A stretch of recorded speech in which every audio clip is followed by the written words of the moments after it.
Hello दोस्तों, दीक्षा channel में आपका स्वागत है। फर्स्ट पार्ट 1 हो गया था टेस्ट सीरीज का। पार्ट 2 आज इस चैनल पर कराया जाएगा। तो पहला क्वेश्चन है, जहांगीर के द्वारा किस सिख गुरु को फांसी की सज़ा दी गई थी? गुरु हरगोविंद, गुरु तेग बहादुर, गुरु अर्जुन देव, गुरु रामदास। तो इसमें जो आंसर आपका सही होगा वो आप आंसर होगा सी सही होगा, गुरु अर्जुन देव। तो गुरु अर्जुन देव के विषय में थोड़ा सा बता दिया। जहांगीर के पुत्र खुसरो के 1606 के में किए गए विद्रोह के दौरान सिखों के 5वें गुरु अर्जुन देव के द्वारा सहायता प्रदान की गई थी, जिससे रुष्ट होकर जहांगीर ने राजद्रोह का आरोप लगाते हुए फांसी की सजा दे दी गई थी। सन 1674-75 ईस्वी में सिखों के नवे गुरु तेग बहादुर को औरंगजेब द्वारा मृत्युदंड दिया गया था। अगला क्वेश्चन है, मुगल प्रशासन में अमील गुजार का क्या कार्य होता था? सीमाओं की सुरक्षा करना, कानून व्यवस्था सुनिश्चित करना, आदेशों का परिवर्तन सुनिश्चित करना, उपयुक्त में से कोई नहीं है। तो जो इसमें से आपका आंसर सही होगा वो है आपका डी, इसमें से कोई नहीं सही है। अमील गुजार भू राजस्व वसूली का कार्य करता था। मुगल काल में भू राजस्व वसूली के 2 चरण थे, पहला कर निर्धारण और दूसरा वास्तविक वसूली। निर्धारण रकम के जो जमा और वास्तविक वसूली के हासिल कहा जाता था, यह वसूली नगद और फसल दोनों के रूप में की जाती थी। अगला क्वेश्चन है, मुगल काल के मनसबदारी व्यवस्था का संबंध किससे है? या इसमें कौन सा कथन गलत है? यह व्यवस्था मंगोलों की दशमलव पद्धति पर आधारित थी। यह राज्य के सैनिक मामलों के साथ नागरिक मामलों की भी देखरेख करती थी। मनसबदारों को भुगतान राजस्व के साथ साथ नकद में भी किया जाता था। इस व्यवस्था का स्वरूप अस्थायी, जिसके अंतर्गत मनसबदारों का तबादला नहीं किया जाता था। तो इसमें से जो आंसर आपका सही होगा डी होगा। मनसबदारी व्यवस्था में मनसबदारों का समय समय पर तबादला किया जाता था। मनसबदारी व्यवस्था मुगल प्रशासनिक व्यवस्था के शीर्ष पर एक सैनिक नौकरशाही तंत्र के रूप में मनसबदारी व्यवस्था सृजित की थी। इसका प्रचलन मुगल शासक अकबर द्वारा किया गया था। इस व्यवस्था के अंतर्गत 33 वर्ग थे, जिन्होंने मशरूत अथवा सशर्त पद प्राप्त होते थे। अकबर ने अपने शासनकाल के 40वें वर्ष जात एवं सवार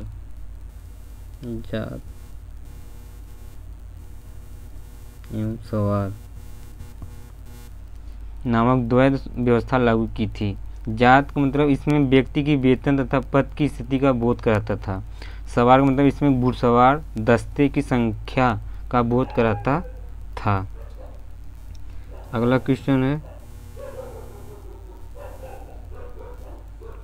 मुगल साहित्य के संबंध में निम्नलिखित कथनों में से कौन सा कथन गलत है? मुगलों की राजभाषा फारसी थी। अकबरनामा अकबर के इतिहास लेखन परियोजना का परिणाम से अबुल फजल द्वारा 3 भागों में रचित किया गया था। अकबरनामा का दूसरा भाग आईने अकबरी कहलाता था। आईने अकबरी में प्रशासन और आम भारतीय के मजहबी, साहित्यिक एवं सांस्कृतिक रीति रिवाजों आदि का वर्णन किया गया है। तो इसमें से जो आपका गलत होगा वो है सी, अकबरनामा दूसरा भाग जो आईने अकबरी कहलाता है, ये आपका आंसर सही नहीं है, क्योंकि आईने अकबरी कहलाता है जिसके पहले 3 भाग प्रशासन का विवरण देते हैं। अंतिम 2 भाग भारत के लोगों के मजहबी, साहित्यिक, सांस्कृतिक रीति रिवाजों से ताल्लुक़ रखते थे, इसलिए कथन सत्य है।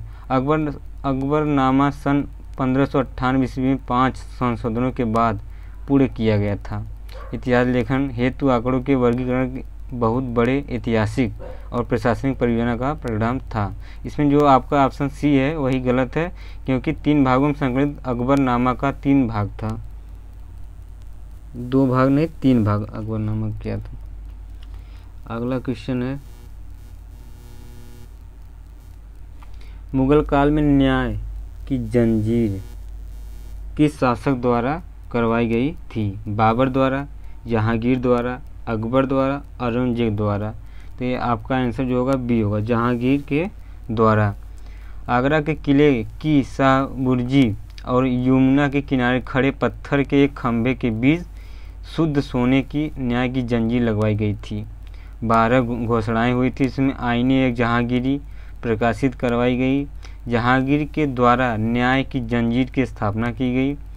न्याय प्रशासन में संलग्न कार्मिकों से उत्पीड़ित व्यक्ति को अपील करने का साधन उपलब्ध कराने हेतु की गई थी। अगला क्वेश्चन है, निम्नलिखित में से कौन सा सम्मिलित नहीं है? फर्नांडिस नूनीज अच्युत राय, राल्फ पिच अकबर, पीटर मुंडी जहांगीर और मैन डेसलो शाहजहां। तो जो इसमें से आपका आंसर होगा सी, ये नहीं होगा पीटर मुंडी जहांगीर का, क्योंकि नागरिक पीटर मुंडी जो है शाहजहां के शासनकाल में भारत आया था। ये शाहजहां के शासनकाल में आया था।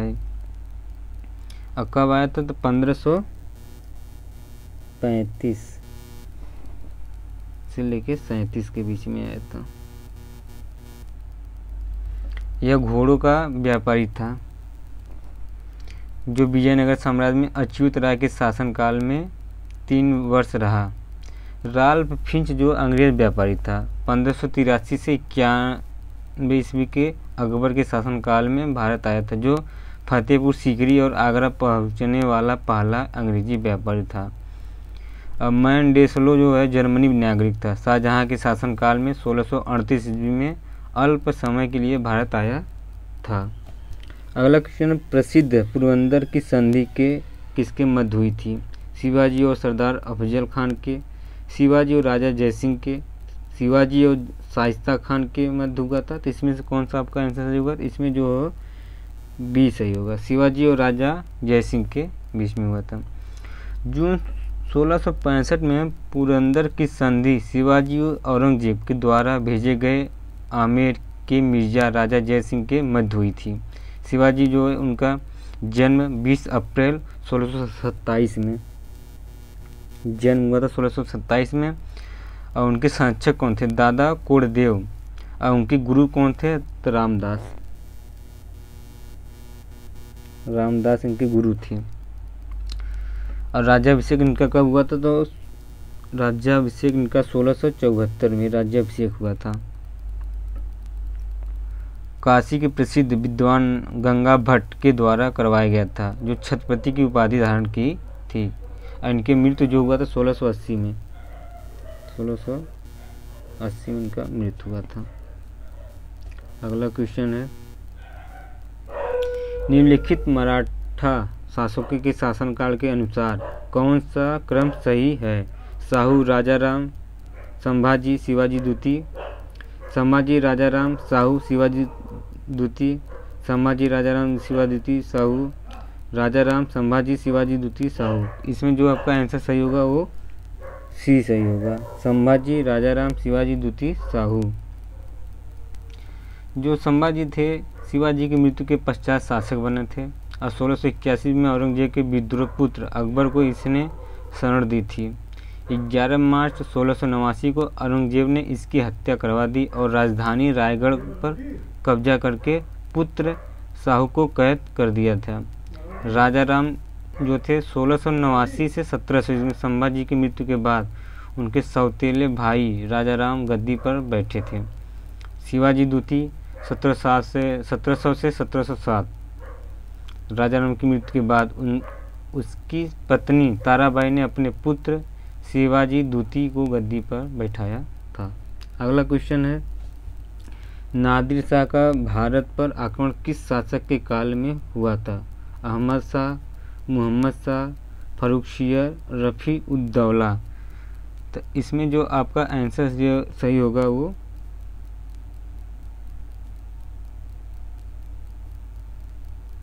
बी, मोहम्मद शाह, क्योंकि फारस के नादिर शाह का भारत पर आक्रमण 1739 ईस्वी में मोहम्मद शाह शासनकाल में 1719 से 1784 में के शासनकाल में हुआ था। वह वापस जाते समय मुगल राज सिंहासन तख्त ताऊस शाहजहां द्वारा निर्मित किया गया था। कोहिनूर हीरा अपने साथ ले गया था। मोहम्मद शाह के शासनकाल में ही नादिर शाह के उत्तराधिकारी अहमद शाह अब्दाली ने 1748 में भारत पर आक्रमण किया। मोहम्मद शाह के उसके विलासी स्वभाव के कारण रंगीला भी कहा जाता था। एक 83 छूट गया था, तो इसमें कहा कि कौन सम्मिलित नहीं है, तो इसमें सम्मिलित कौन है? सूरज की संधि रघुनाथ राजा और अंग्रेज के मध्य था, ये तो सही है। बसिन की संधि बाजीराव द्वितीय और अंग्रेजों के मध्य, और देवराव की संधि भोसले और अंग्रेजों के मध्य था। सूरजी जो है अर्जन गांव की संधि होलकर और अंग्रेज के मध्य नहीं हुआ था, क्योंकि 1775 में सूरत की संधि रघुराम राव और अंग्रेजों के मध्य संपन्न हुए थे, जिसमें प्रथम आंग्ल मराठा युद्ध हुआ 1775 से 82 के प्रारंभ में। द्वितीय आंग्ल मराठा युद्ध 1803 से 6 के दौरान 1802 ईस्वी में बसिन की संधि बाजीराव द्वितीय और औरंगजेब के मध्य संपन्न हुए थे, जिसके द्वारा पेशवा ने अंग्रेजों का संरक्षण स्वीकार कर लिया था। सूरजी अर्जन गांव की संधि सिंधिया और अंग्रेजों के मध्य 1803 में संपन्न हुई थी। अगला क्वेश्चन है, दिल्ली पर सर्वप्रथम अंग्रेजों का अधिकार किस मुगल शासक के काल में हुआ था? तो ये हुआ था आपका शाह आलम द्वितीय के काल में।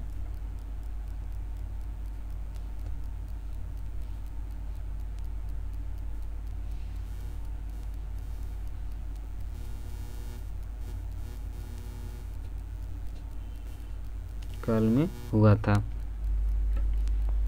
तो आलम द्वितीय जो है 1754 से 1759 के बाद अली गौहर शाह आलम द्वितीय 1759 से 1806 की उपाधि लेकर मुगल बादशाह बना। इसी के समय 1803 में दिल्ली पर अंग्रेजों का अधिकार हो गया। इसकी मृत्यु के बाद अकबर द्वितीय अगला बादशाह बना, जो अंग्रेजों के संरक्षण में नियुक्त होने वाला प्रथम मुगल बादशाह था। अगला क्वेश्चन है,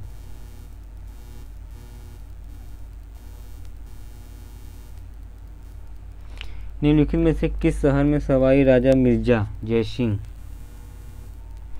वेधशाला का निर्माण नहीं करवाया था? इसमें बनारस जो है यहाँ नहीं करवाया, क्योंकि उज्जैन, दिल्ली और मथुरा में करवाया था, बनारस में नहीं करवाया। सवाई राजा मिर्जा जयसिंह 18वीं सदी के प्रमुख राजपूत शासक थे। उन्होंने विज्ञान कला के केंद्र में के रूप में जयसिंह की स्थापना की तथा मथुरा, जयपुर, उज्जैन, दिल्ली में वेधशाला का निर्माण करवाया था।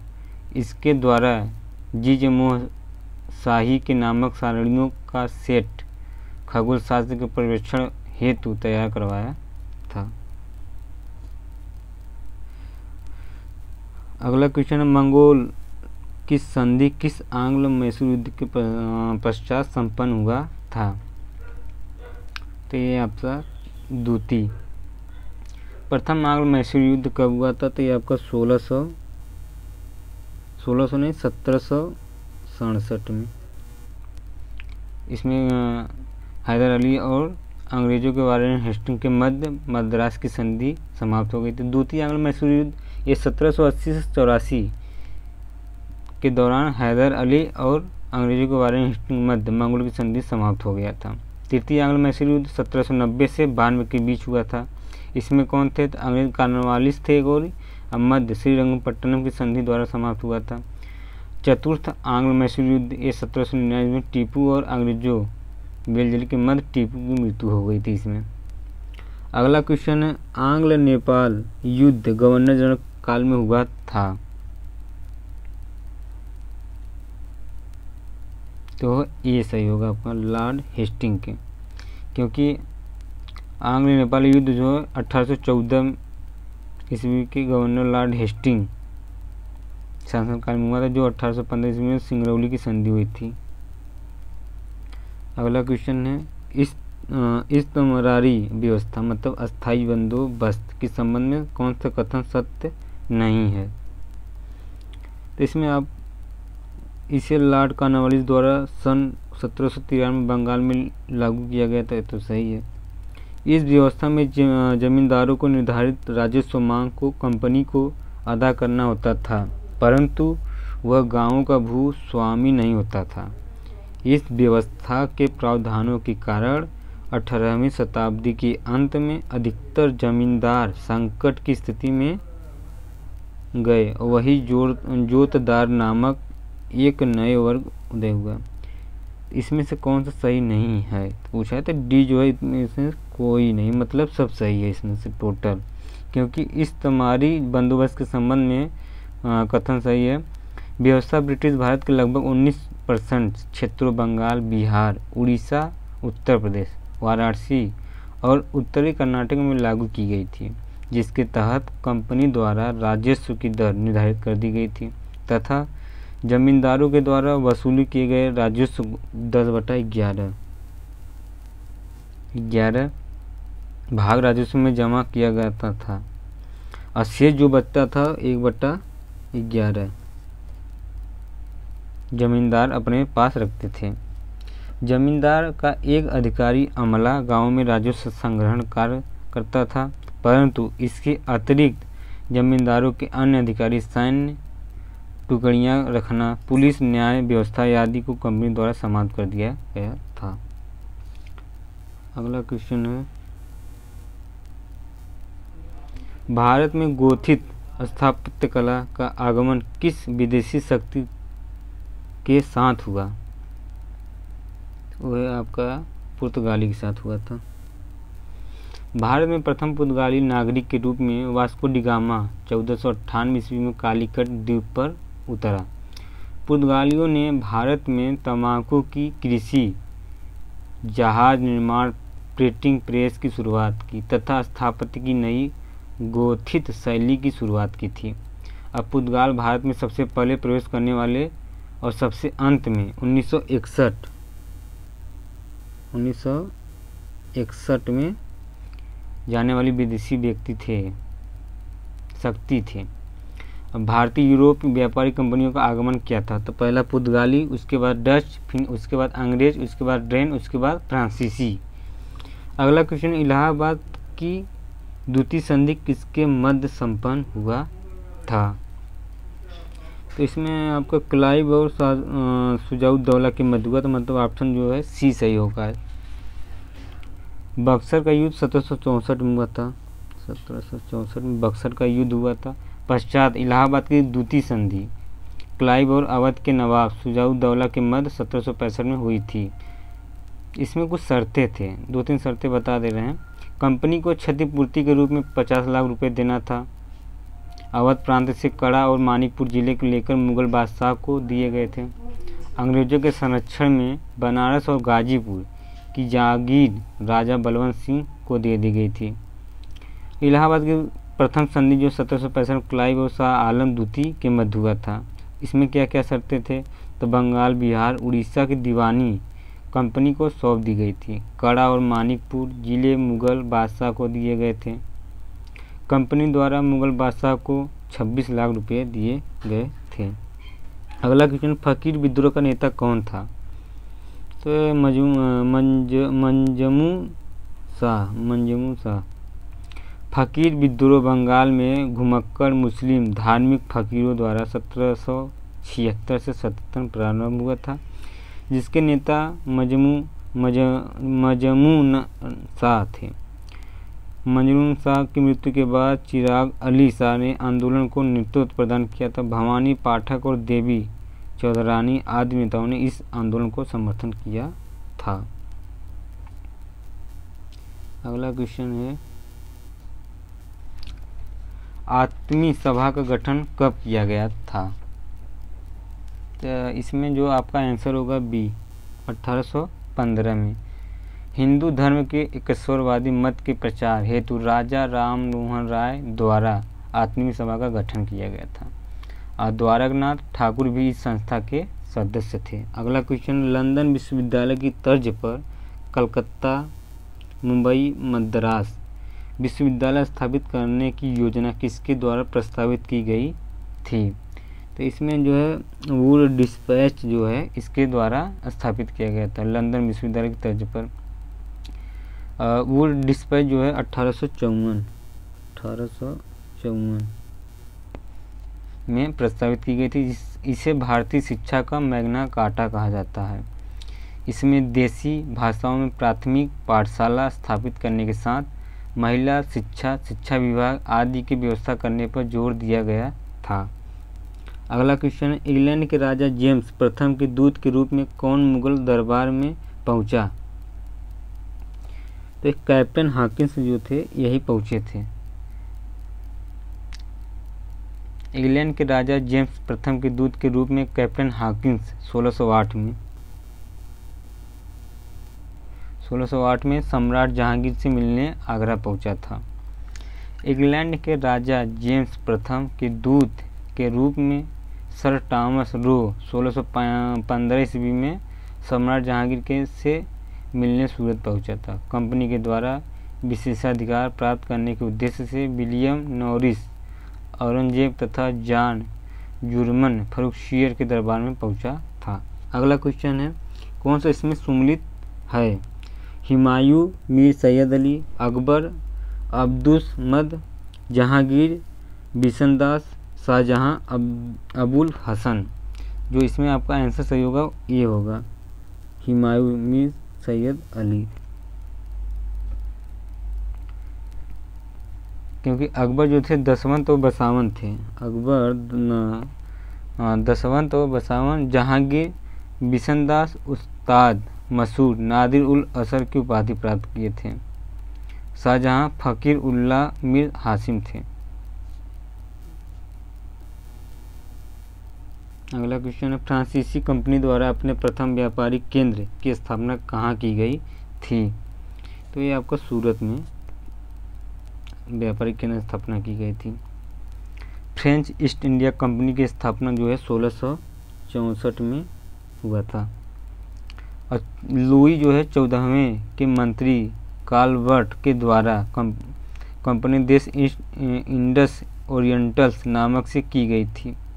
1668 ईस्वी में सूरत में अपने पहले व्यापारिक कारखाने की स्थापना की गई थी। और डच जो है मछलीपट्टनम में स्थापना किया था। पुर्तगाल जो था कोचीन में, और डेनिश जो थे टांकेबार मतलब तमिलनाडु में। अगला क्वेश्चन है, कलकत्ता मदरसा की स्थापना किसके द्वारा की गई थी? ये आपको वारेन हेस्टिंग के द्वारा की गई थी। वारेन हेस्टिंग कलकत्ता मदरसा की स्थापना 1781 में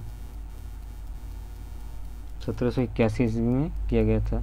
और सन 1784 में सर विलियम जोन्स ने एशियाटिक सोसाइटी ऑफ बंगाल की स्थापना की थी। 1784 में सोसाइटी ऑफ बंगाल की स्थापना की थी। 1791 में जोनाथन डंकन ने संस्कृत कॉलेज की स्थापना की थी। सन 1800 में लॉर्ड वेल्लेरी ने फोर्ट विलियम कॉलेज की स्थापना की थी। अगला क्वेश्चन, यदि उन्हें छेड़ा जाए तो वे शहद देगी, और यदि छेड़ा गया तो काट काट कर मार देगी। यूरोपीय कंपनियों के संबंध में इसमें से कौन सा कथन सही है? इसमें कौन कहा था? अलीवर्दी खां कहा होगा। जो ऑप्शन है आपका सी सही है। ये जिसके शासन के अंतिम दिनों में अंग्रेजों ने कलकत्ता की किलेबंदी प्रारंभ कर दिया गया था। अगला क्वेश्चन है, लॉर्ड वेल्लेरी द्वारा प्रस्तावित सहायक संधि स्वीकार करने वाले राज्यों के सही क्रम बताइए। तो इसमें पहले मैसूर होगा, फिर अवध होगा, फिर पेशवा होगा, फिर सिंधिया होगा, क्योंकि सबसे पहले तो हैदराबाद था। हैदराबाद कब था? तो ये 1798 में हैदराबाद था। फिर मैसूर 1799 में 1799 में मैसूर था।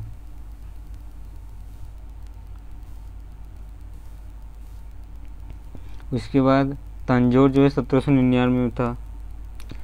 उसके बाद अवध 1801 में, पेशवा 1802 में, और बरार के भोसले 1803 में, और सिंधिया 1804 में। सिंधिया था 1800। अगला क्वेश्चन, कलकत्ता में अनुशीलन समिति की स्थापना किसके द्वारा की गई थी? तो इसमें आपका जतीन्द्रनाथ बनर्जी द्वारा और वारिंद्रनाथ घोष द्वारा समिति की स्थापना की गई थी। सन 1902 में कलकत्ता में अनुशीलन समिति की स्थापना जतीन्द्र नाथ बनर्जी और वारिंद्रनाथ घोष द्वारा मिदनापुर में ज्ञानेंद्र नाथ बसु द्वारा की गई थी। यह बंगाल का पहला क्रांतिकारी संगठन था। अगला क्वेश्चन है, निम्नलिखित में से कौन क्रांतिकारी पेरिस सैन्य शिक्षण प्राप्त कर भारत आया था? ये तो हेमचंद्र कानूनगो थे। सी ऑप्शन सही होगा इसमें। हेमचंद्र कानूनगो पेरिस में एक रूसी व्यक्ति से सैन्य प्रशिक्षण प्राप्त करके सन 1908 में भारत आए और कलकत्ता के मणितल्ला में बम बनाने का कारखाना खोला था।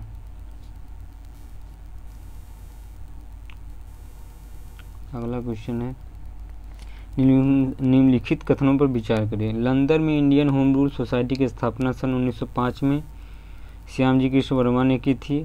गदर पार्टी के द्वारा लंदन में ही इंडिया हाउस की भी स्थापना की गई थी। तो जो इसमें आपका आंसर जो सही होगा वो आपका बी होगा, तो 2 खाली से, क्योंकि पहला सही नहीं, क्योंकि इंडियन होम रूल सोसाइटी ने लंदन में ही इंडिया हाउस की स्थापना की गई थी और इंडिया सोशलिस्ट नामक पत्रिका प्रकाशन प्रारंभ किया गया था। अगला क्वेश्चन, गदर पार्टी की स्थापना किसके द्वारा की गई थी?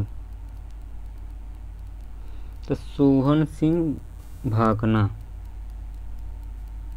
के द्वारा की गई थी 1913 में।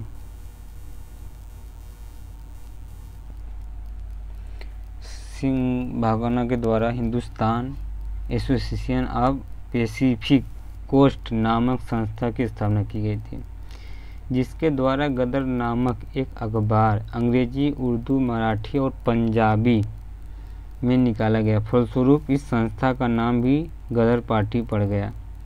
गदर आंदोलन ने सैन्य में युगांतर आश्रम की स्थापना कर अपनी गतिविधियों का संचालन किया था। लाल हरदयाल इस संस्था के प्रथम प्रदर्शक थे। दोस्तों, ये वीडियो आपको अच्छा लगे तो लाइक एवं सब्सक्राइब जरूर कीजिएगा। अगला क्वेश्चन है, निम्नलिखित में से कौन सा सामाजिक वर्ग स्वदेशी आंदोलन में शामिल नहीं हुआ था? तो इसमें कृषक, मुस्लिम, महिलाएं। तो जो हमको लग रहा है इसमें से आपका महिलाएं नहीं शामिल थी, यही आपका आंसर सही होगा। 1 और 2 सही होगा इसमें से, क्योंकि 1905 में बंगाल विभाजन के विरोध में प्रारंभ हुए स्वदेशी आंदोलन में कृषक और बहुसंख्यक मुस्लिम समुदाय शामिल नहीं हुआ था, जबकि महिलाएं ने बढ़ चढ़कर हिस्सेदारी भाग लिया था। इसमें पूछ रहा है कौन सा शामिल नहीं हुआ था, तो इसमें से कौन सा शामिल नहीं हुआ था?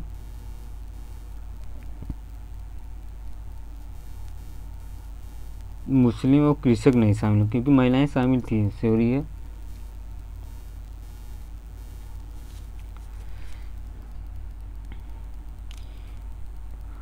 अगला क्वेश्चन, निम्नलिखित में से कौन सा सामाजिक वर्ग स्वदेशी आंदोलन में शामिल नहीं हुआ था?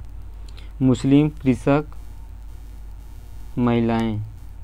तो जो इसमें से आपका आंसर सही होगा वो आपका बी का ए होगा, आपका जो आंसर सही होगा इसमें, क्योंकि जो ये 1 और 2 नहीं थी, महिलाएं इसमें भाग लिए थी। 1905 के बंगाल विभाजन के विरोध में प्रारंभ हुए स्वदेशी आंदोलन में कृषक और बहुसंख्यक मुस्लिम समुदाय शामिल नहीं हुआ था, जबकि महिलाओं ने बढ़ चढ़कर हिस्सेदारी की थी। बंगाल विभाजन का घोषणा लॉर्ड कर्जन काल में 20 जुलाई 1905 को हुआ था। बंगाल विभाजन लागू हुआ 16 अक्टूबर 1905 को लागू हुआ था, 16 अक्टूबर 1905 को। अगला क्वेश्चन, मुस्लिम लीग की स्थापना किसके नेतृत्व में की गई थी? वकार उल मुल्क मुश्ताक हुसैन, नवाब सलीमुल्लाह, आगा खान, सर सैयद अहमद खान। इसमें जो आपका आंसर सही होगा बी होगा, नवाब सलीमुल्लाह। दिसंबर 1906 को ढाका में आयोजित एक बैठक में ढाका के नवाब सलीमुल्लाह के नेतृत्व में अखिल भारतीय मुस्लिम लीग की स्थापना की गई थी। इसके प्रथम अध्यक्ष बकार उल मुल्क मुश्ताक हुसैन थे। इसकी स्थापना का उद्देश्य ब्रिटिश सरकार के प्रति मुसलमानों में निष्ठा बढ़ाना, मुसलमानों के राजनीतिक अधिकारों की रक्षा करना था। 1908 में अखिल भारतीय मुस्लिम लीग की एक लंदन शाखा की स्थापना अमीर अली की अध्यक्षता में की गई थी। अगला क्वेश्चन है 1916 में लखनऊ अधिवेशन में कौन सा समझौता संपन्न हुआ था? उग्रवादियों को कांग्रेस में शामिल करना, कांग्रेस और मुस्लिम लीग के बीच समझौता करना। इसमें आपका जो आंसर सही होगा सी सही होगा, दोनों। अंबिका चरण मजूमदार के अध्यक्षता वर्ष में 1916 में लखनऊ में कांग्रेस का वार्षिक सम्मेलन संपन्न, जिसमें महत्वपूर्ण घटनाएं हुई थी। सूरत अधिवेशन 1907 में हुआ था, कांग्रेस से बाहर कर दिया गया था। उग्रवादियों मतलब गर्मपंथी को पुनः कांग्रेस में प्रवेश कर दिया गया था। कांग्रेस और मुस्लिम लीग के बीच एक ऐतिहासिक लखनऊ समझौता संपन्न हुआ, जिसे कांग्रेस लीग योजना और लखनऊ पैक्ट के नाम से जाना जाता है। अगला क्वेश्चन है कामागाटा मारू प्रकरण किस वर्ष घटित हुआ था? तो 1914 में। कामागाटा मारू प्रकरण नवंबर 1914 में घटित हुआ था। कनाडा में भारतीयों के प्रवेश से जुड़ा हुआ था। ये सिंगापुर में भारतीय मूल के व्यापारी गुरदीत सिंह ने कामागाटा मारू नामक एक जहाज को किराए पर लेकर दक्षिण पूर्वी एशिया के करीब 376 यात्रियों को वैंकूवर पहुंचाया था। अगला क्वेश्चन है दादा भाई नौरोजी के संबंध में असत्य कौन सा? पहली बार धन के बहिर्गमन सिद्धांत को प्रस्तुत किया। धन निष्कासन सिद्धांत हेतु poverty and un British rule India नामक निबंधात्मक लेखक लिखा। कंजर्वेटिव पार्टी के टिकट पर ब्रिटिश पार्लियामेंट के सदस्य चुने गए थे। जो इसमें आपका आंसर होगा सी होगा 3। ये आपका सही नहीं है, क्योंकि दादा भाई नौरोजी जो है लिबरल पार्टी की टिकट पर ब्रिटिश पार्लियामेंट के सदस्य चुने गए थे। उसके अतिरिक्त अन्य सभी कथन जो है सही है। धन निष्कासन सिद्धांत पर the wants and means of India on the commerce of India के लेखक भी उनके द्वारा लिखे गए थे। इन्होंने गुजराती प्रोफेसर के रूप में यूनिवर्सिटी कॉलेज लंदन में कार्य किया था। मुंबई में महिला शिक्षा की नींव रखने की महत्वपूर्ण योगदान भी दिया था। अगला क्वेश्चन है कौन सा सम्मिलित नहीं है? कांग्रेस अधिवेशन अध्यक्ष 1905 में गोपाल कृष्ण गोखले थे।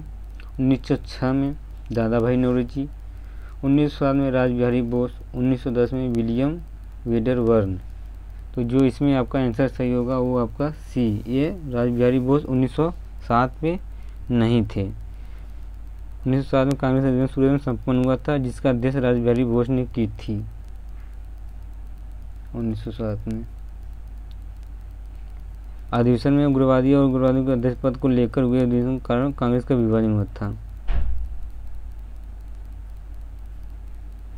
पूछा कौन सा सम्मिलित, तो इसमें से लगभग तो सब सम्मिलित दिख रहा है ऑप्शन में। ऑप्शन के हिसाब से रासबिहारी बोस इसमें जो थे यही गलत है, जो सी है रासबिहारी घोष थे। रासबिहारी घोष थे, रामबिहारी बोस नहीं थे। अगला क्वेश्चन निम्नलिखित में से कौन सा प्रस्ताव अप्रत्यक्ष रूप से पृथक पाकिस्तान की अवधारणा को प्रस्तुत करता था? तो ये जो है राजगोपालाचारी फार्मूला यही था, क्योंकि 10 जुलाई 1944 को ये 1944 फार्मूला प्रस्तुत किया, जिन्हें उन्हीं के नाम पर राजगोपालाचारी फार्मूला के नाम से जाना जाता है। यह फार्मूला अप्रत्यक्ष रूप से पृथक पाकिस्तानी की अवधारणा का भी प्रस्ताव था। गांधी जी ने इस फार्मूले का समर्थन भी किया था।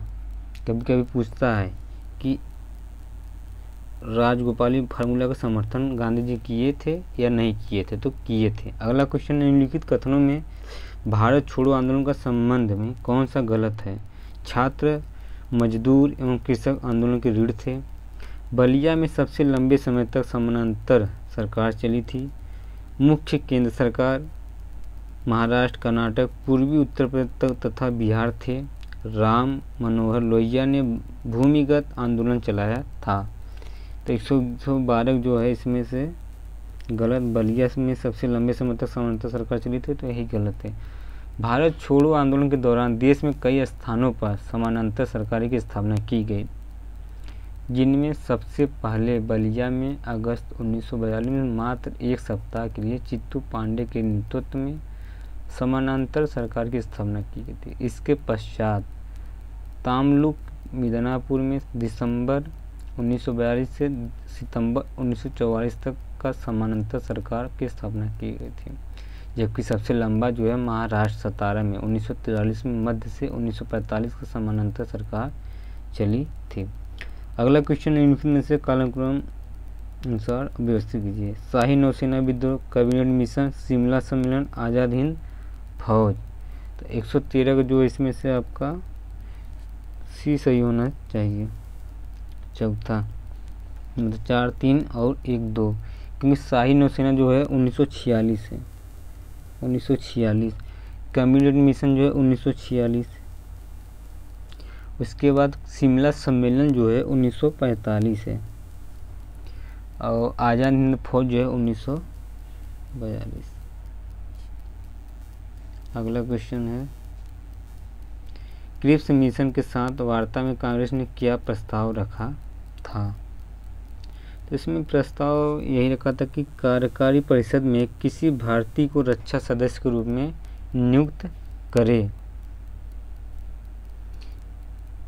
क्योंकि क्रिप्स मिशन 1942 के साथ कांग्रेस ने इस बात पर जोर दिया कि अगर वह विश्व युद्ध में भारत का समर्थन चाहता है तो वायसराय को समर्थन अपनी कार्यकारी परिषद में किसी भारतीय को एक रक्षा सदस्य के रूप में नियुक्त करना होगा। 1942। अगला क्वेश्चन है, अक्टूबर 1940 में गांधी जी ने व्यक्तिगत सत्याग्रह प्रारंभ किया। गांधी जी ने प्रथम सत्याग्रही किसे चुना था? सरदार जाफरी, सी राजगोपालाचारी, सरोजिनी नायडू, विनोबा भावे। तो इसमें ऑप्शन जो है डी सही होना चाहिए, विनोबा भावे, क्योंकि अक्टूबर 1940 में गांधी जी ने कुछ चुने हुए व्यक्तियों के साथ लेकर व्यक्तिगत सत्याग्रह चलाने का निर्णय लिया था। इसमें प्रथम सत्याग्रही जो है विनोबा भावे थे। अगला क्वेश्चन है,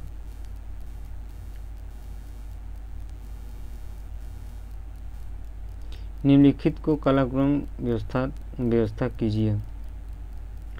द्वितीय विश्व युद्ध, अगस्त प्रस्ताव, व्यक्तिगत सत्याग्रह, क्रिप्स प्रस्ताव। इसमें डेट वाइज पता होगा तो इसमें आपका आंसर मिल जाएगा आराम से, क्योंकि जो द्वितीय विश्व युद्ध था 1939 में हुआ था आपका। उसके बाद अगस्त प्रस्ताव जो हुआ था 1940 में हुआ था। व्यक्तिगत सत्याग्रह अक्टूबर जो 1940 में हुआ था, अक्टूबर 1940। और क्रिप्स प्रस्ताव सबको पता है 1942 में। तो इसमें आपका आंसर क्या होगा? तो मिला लीजिए ऑप्शन 1, 2, 3, 4 सब सीरियल वाइज से है। अगला क्वेश्चन है, आज़ाद हिंद फौज के सिपाहियों पर चलाए गए मुकदमे में बचाव पक्ष के वकीलों में प्रमुख कौन थे? तो भूलाभाई देसाई थे, भूलाभाई देसाई थे। आज़ाद हिंद फौज के सिपाही colonel Gurbaksh Singh, colonel Prem Sahgal, major Shahnawaz पर मुकदमा चलाया गया। इनके पक्ष में मुख्य रूप से भूलाभाई देसाई, तेज बहादुर सप्रू, अरुणा आसफ अली, कैलाश नाथ काटजू और जवाहरलाल नेहरू ने अदालत में बहस की थी। इन वकीलों में प्रमुख वकील कौन था? तो भूलाभाई देसाई थे। अगला क्वेश्चन है, मुस्लिम लीग के अंतरिम सरकार में शामिल करने के पश्चात लियाकत अली किस विभाग की जिम्मेदारी सौंपी गई थी? इसमें जो वित्त का विभाग था वह इनको सौंपा गया था। किसको? लियाकत अली को, लियाकत अली को। मुस्लिम लीग को अंतिम सरकार में शामिल करने के पश्चात अक्टूबर 1946 में लीग के 5 सदस्य सरकार में शामिल हुए थे, जिनमें से लियाकत अली के वित्त मंत्री बनाया गया था, डॉक्टर राजेंद्र प्रसाद को कृषि विभाग, बलदेव सिंह को रक्षा विभाग तथा जवाहरलाल नेहरू को विदेश विभाग की स्थापना सौंपी गई थी। अगला क्वेश्चन है, किस आंदोलन के दौरान अरोड़ा आसफ अली ने भूमिगत होकर आंदोलन को आगे बढ़ाया था? तो ये आपका भारत छोड़ आंदोलन जो है इसमें बढ़ाया था, क्योंकि अरोड़ा आसफ अली 1942 में शुरू भारत छोड़ो आंदोलन के लिए जाना जाता है। उषा मेहता, जयप्रकाश नारायण, राम मनोहर लोहिया आदि बड़े नेताओं की गिरफ्तारी के पश्चात अरोड़ा आसफ अली ने भूमिगत रहकर भारत छोड़ो आंदोलन का नेतृत्व किया था। अगला क्वेश्चन है, कथन 1, अहरार आंदोलन ने भारतीय राष्ट्रीय कांग्रेस और मुस्लिम लीग के समझौते में महत्वपूर्ण भूमिका निभाई थी। अहरार आंदोलन देश की स्वतंत्रता के लिए कांग्रेस के दृष्टिकोण का समर्थन किया था। तो जो इसमें आपका आंसर दोनों सही होना चाहिए, तो दोनों आपका आंसर सही है इसमें। अगस्त 1942 में मॉन्टेग्यू घोषणा पत्र के विरोध में निम्नलिखित में से किस नेता द्वारा कांग्रेस से अलग होकर भारतीय उदारवादी संघ की स्थापना की थी? तो आपका सूर्यनाथ बनर्जी थे, क्योंकि 1918 में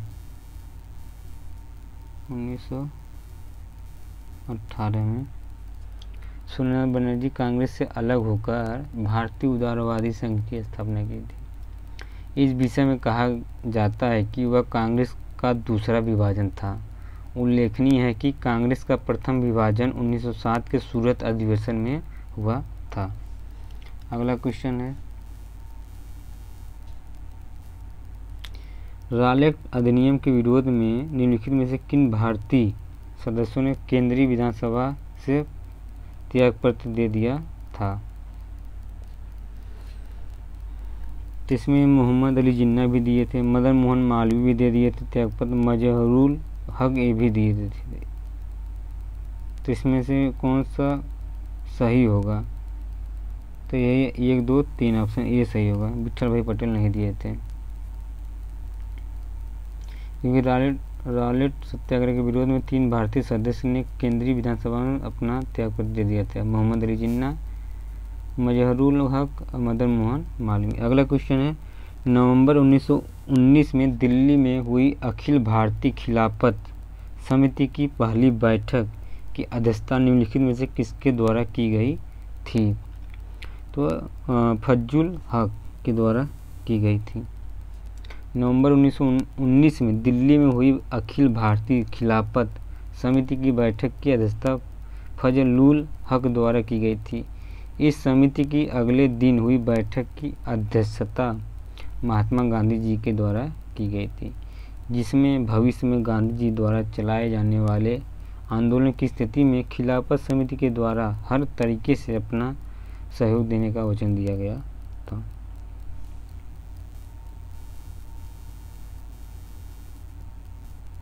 अगला क्वेश्चन कथन और निष्कर्ष वाला। असहयोग आंदोलन की शुरुआत उपाधियों के लौटाए जाने के साथ हुई थी। इस आंदोलन के समय गांधी जी ने अपनी कैसर-ए-हिंद को वापस कर दिया था। तो इसमें आपका आंसर जो होगा बी सही होना चाहिए, क्योंकि इसमें यह है कि व्याख्या जो है स्पष्ट नहीं करता है। अगला क्वेश्चन है, असहयोग आंदोलन के दौरान हुई गिरफ्तारी में महिलाओं में सर्वप्रथम निम्नलिखित में से किस गिरफ्तार किया गया था? तो बासंती देवी को पहले गिरफ्तार किया गया था, क्योंकि असहयोग आंदोलन के दौरान हुई गिरफ्तारी महिलाओं में सर्वप्रथम बासंती देवी को गिरफ्तार किया गया था। यह चित्तरंजन दास की पत्नी थी। अगला क्वेश्चन है, 1925 में गठित इंडियन सैंडहर्स्ट कमेटी जो भारतीय सेना के भारतीयकरण से संबंधित थी, कौन भारतीय को उसका सदस्य बनाया गया था? तो मोतीलाल नेहरू को बनाया गया था। भारतीय सेना के भारतीयकरण के लिए बनाई गई समिति Indian Sandhurst committee Motilal Nehru द्वारा बनाया गया था। इस समिति का अन्य नाम स्किन समिति भी था। क्या नाम है इसका? स्किन समिति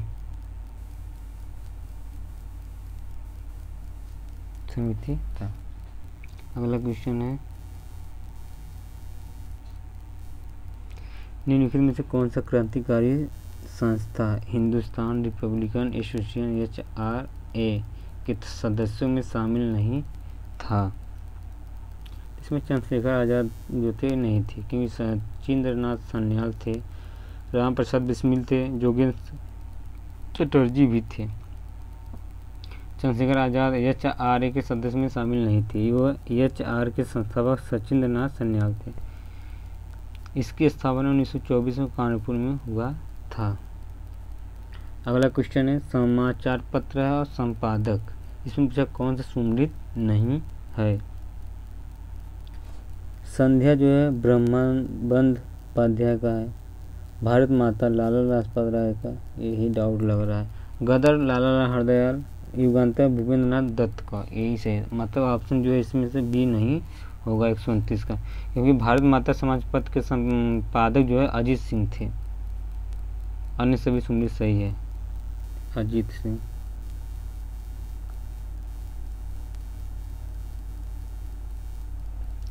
अगला क्वेश्चन है, 1928 में ब्रिटिश द्वारा गठित व्हिटले कमीशन संबंधित था, तो मजदूर आंदोलन पर नियंत्रण के लिए, मतलब ऑप्शन जो है सी सही होगा। कब हुआ था ये कमेटी? तो 1928 में। व्हिटले कमीशन जिसे राजकीय श्रम आयोग भी कहा जाता था। 131, अंग्रेजों ने उद्योगपति को किस क्षेत्र में निवेश करने पर लाभ की गारंटी प्रदान की थी, जो तत्कालिक समय में संपूर्ण यूरोप में चर्चा का केंद्र बना था? तो भारतीय रेलवे निर्माण जो था, यही भारतीय रेलवे का निर्माण निजी पूंजी से लाभ की गारंटी व्यवस्था के माध्यम से कराया गया था, जिसके अनुसार इसी पूंजी निवेश पर 5% लाभ गारंटी सरकार द्वारा दी गई थी।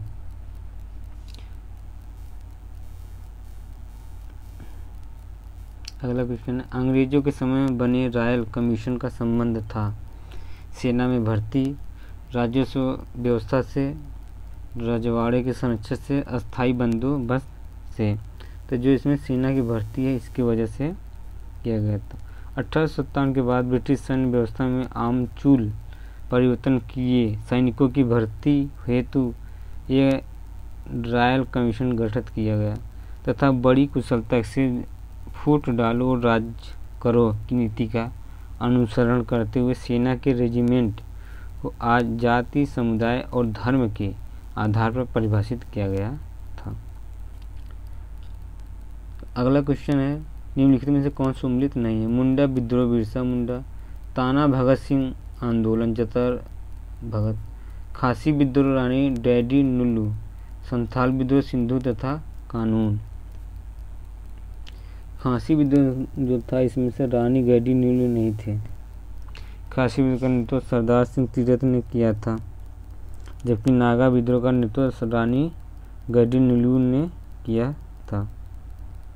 अगला क्वेश्चन है, निम्नलिखित में से किसकी रचना दयानंद सरस्वती ने किया था? तो इसमें जो आपका है सत्यार्थ प्रकाश जो है, सत्यार्थ प्रकाश। दयानंद सरस्वती का मूल नाम मूलशंकर था। दयानंद सरस्वती की प्रेरणा वेद थी, इसलिए उन्होंने वेदों की ओर लौटो का नारा दिया था। वेदों की ओर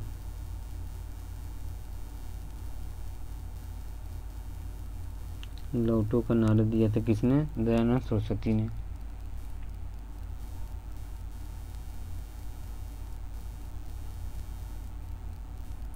अगला क्वेश्चन है,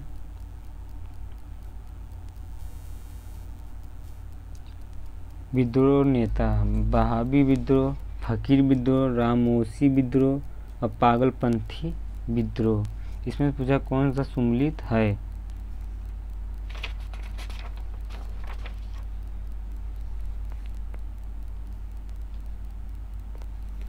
तो वहाबी विद्रोह के नेतृत्व में सैयद अहमद ने हिंसा किया था। जो इसमें ये है, ये सुन लीजिए, वहाबी आंदोलन जो अहमद से है, क्योंकि फ़कीर विद्रोह जो है मजून शाह चिराग से है, फ़कीर विद्रोह। और रामोसी विद्रोह जो है उमाजी से है, और पागलपंथी विद्रोह जो है टीपू से है। अगला क्वेश्चन है, निम्नलिखित कथनों में से कौन सा कथन सत्य है? 1857 की क्रांति के समय ब्रिटिश महारानी एलिजाबेथ थी। इस विद्रोह को डिज़रायली ने एक राष्ट्रीय विद्रोह कहा था। सुरेंद्र नाथ सिंह ने भारत का प्रथम स्वतंत्रता संग्राम का नामक पुस्तक का प्रकाशित किया था। तो इसमें से कौन सा है? इसमें से विद्रोह को डिज़रायली के एक राष्ट्रीय विद्रोह का संपूर्ण मतलब 2 सही है इसमें से 136 का, क्योंकि 1857 की क्रांति के समय ब्रिटिश महारानी विक्टोरिया थी, जबकि ब्रिटिश प्रधानमंत्री लॉर्ड पामस्टन था। सुरेंद्र नाथ सेन ने 1857 नामक पुस्तक की रचना की। सुरेंद्र नाथ सेन को सरकारी इतिहासकार भी जाना जाता है, जबकि भारत का प्रथम स्वतंत्रता संग्राम नामक पुस्तक की रचना बी.डी. सावरकर ने की थी। अगला क्वेश्चन, निम्नलिखित में से 1857 क्रांति विद्रोह नेता में कौन सा सम्मिलित नहीं है? तो इसमें बेरली मौलिक अहमदुल्ला ये नहीं शामिल, क्योंकि ग्वालियर तत्ता टोपे सही है, इलाहाबाद लिखा तो ये जगदीशपुर अमर सिंह थे। पहला जो ऑप्शन सही नहीं होगा, क्योंकि मौलवी अब्दुल्ला फैजाबाद में 1857 का नेतृत्व किया था, जबकि बरेली में खान बहादुर ने किया था।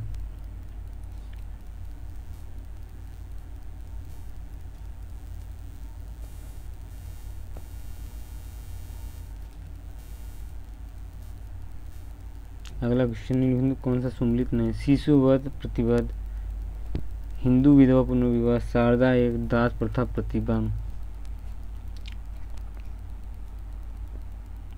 जिसमें आपका होगा ये सम्मिलित नहीं है, क्योंकि शिशुवध रोकने का प्रयास जो है बनारस के रेजिडेंट जोनाथन डंकन ने किया था, लेकिन इस पर कोई कानून न बन सका। बाद में लॉर्ड वेल्जली के काल में इस प्रथा को समाप्त कर दिया गया था। अगला क्वेश्चन, निम्नलिखित में से किसने वर्नाकुल प्रेस एक्ट को निरस्त करने के लिए जाना जाता है? तो लॉर्ड रिपन के द्वारा हुआ था, क्योंकि 1842 में वर्नाकुल प्रेस एक्ट 1842 एक रिपन ने निरस्त कर दिया था। यह एक्ट 1878 में समाचार पत्र के प्रतिबंधित करने के लिए लाया गया था। इससे सर्वप्रथम ओम प्रकाश भारती, मिहरी अन्य समाचार पत्रों के विरुद्ध कार्रवाई की स्थिति थी।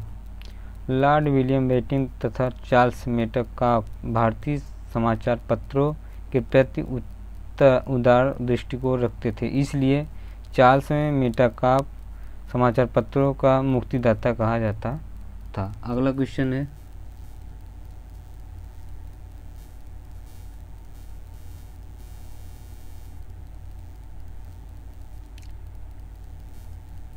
दादा भाई नौरोजी ने कुल कितनी बार कांग्रेस अधिवेशन की अध्यक्षता की थी? तो 3 बार। कौन कौन सा है? तो दादा भाई नौरोजी ने 3 बार कांग्रेस की स्थापना की। पहला जो था कलकत्ता था 1886 में, लाहौर अधिवेशन 1839 तथा कलकत्ता अधिवेशन 1996। कांग्रेस के अधिवेशनों की अध्यक्षता की थी। दादा भाई नौरोजी कांग्रेस की नरमपंथी विचारधारा के थे। उन्हें सम्मान के साथ भारत के वयोवृद्ध नेता अर्थात great old man of India की उपाधि दी गई थी। गांधी जी ने उन्होंने भारत का पितामह भी कहा जाता है। गांधी इरविन समझौता से संबंधित गलत कथन का पहचान कीजिए। 5 मार्च 1931 को गांधी और इरविन के मध्य समझौता पर हस्ताक्षर हुए, जो तेज बहादुर सप्रू एवं जयकर के प्रयत्नों से संपन्न हुए थे। अगला क्वेश्चन है, महात्मा गांधी और उनके विचार से प्रभावित होने वाले प्रथम आदिवासी नेता कौन थे? तो ये आपका जदुनाथ जो थे यही थे, क्योंकि नागा आंदोलन की शुरुआत जदुनाथ ने ही किया था। इस आंदोलन का उद्देश्य सामाजिक एकता लाना और बढ़ोतरी रीति रिवाजों को खत्म करना। अगला क्वेश्चन है, मलंग बाबा अर्धनंग फकीर वन मैन बाउंड्री फोर्स के नाम से कौन प्रचलित था? इसमें महात्मा गांधी को कहा जाता था। महात्मा गांधी को निम्नलिखित उपाधियों में प्राप्त थी। उन्हें रविंद्रनाथ टैगोर ने, महात्मा सुभाष चंद्र बोस ने, राष्ट्रपिता विंस्टन चर्चिल ने अर्धनग्न फकीर तथा देशद्रोही फकीर पश्चिमी सीमा प्रांत के बल्कि माउंटबेटन ने वन मैन बाउंड्री फोर्स किया था। अगला क्वेश्चन है, अखिल भारतीय किसान सभा जिसकी बैठक विजयवाड़ा में हुई थी, उसका नियोजन अध्यक्ष कौन था? तो सहजानंद सरस्वती थे। 1936 में बिहार किसान सभा, आंध्र प्रांतीय किसान सभा तथा किसान संघ को मिलाकर एक अखिल भारतीय किसान संगठन बनाया गया था, जिसे अखिल भारतीय किसान तथा नाम दिया गया था। इसका पहला अधिवेशन अप्रैल 1936 में लखनऊ में आयोजित किया गया था। अगला क्वेश्चन है, समाचार पत्र पत्रिकाओं के प्रकाशन संपादक की गलत युग्म की पहचान कीजिए। कामरेड नामक समाचार पत्र अंग्रेजी भाषा में मौलाना मोहम्मद अली द्वारा संपादित किया गया था। इसमें से सब सुमित है, डी जो है सुमित नहीं है, कामरेड भगत सिंह नहीं है। कामरेड जो नामक समाचार पत्र मौलाना मोहम्मद थे। अगला क्वेश्चन है, निम्नलिखित प्रस्तावों में कमीशन को पहले से बाद के क्रम में लगाइए। तो अगस्त प्रस्ताव जो हुआ तो 1940 में अगस्त प्रस्ताव हुआ था। कृषि मिशन 1942, उसके बाद वेविल योजना 1945, वेविल योजना 1945, कैबिनेट मिशन योजना 1946। अगला क्वेश्चन, सांप्रदायिक पंचायत कम्युनल अवार्ड की घोषणा किस ब्रिटिश प्रधानमंत्री द्वारा की गई थी? तो ये मैकडोनाल्ड के द्वारा की गई थी। यह द्वितीय गोल्ड सम्मेलन में इंग्लैंड की सरकार ने घोषणा की थी कि सांप्रदायिकता की समस्या को सुलझाने में भारतीय असफल रहे, अतः ब्रिटिश सरकार कानून बनाकर इस समस्या का समाधान करेगी। इस घोषणा के अनुरूप 16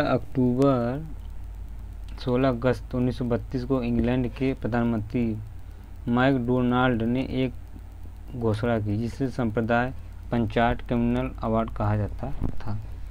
अगला क्वेश्चन है, 1937 में हुए प्रांतीय विधानमंडलों के चुनाव में किस प्रांत में कांग्रेस को पूर्ण बहुमत नहीं प्राप्त हुआ था?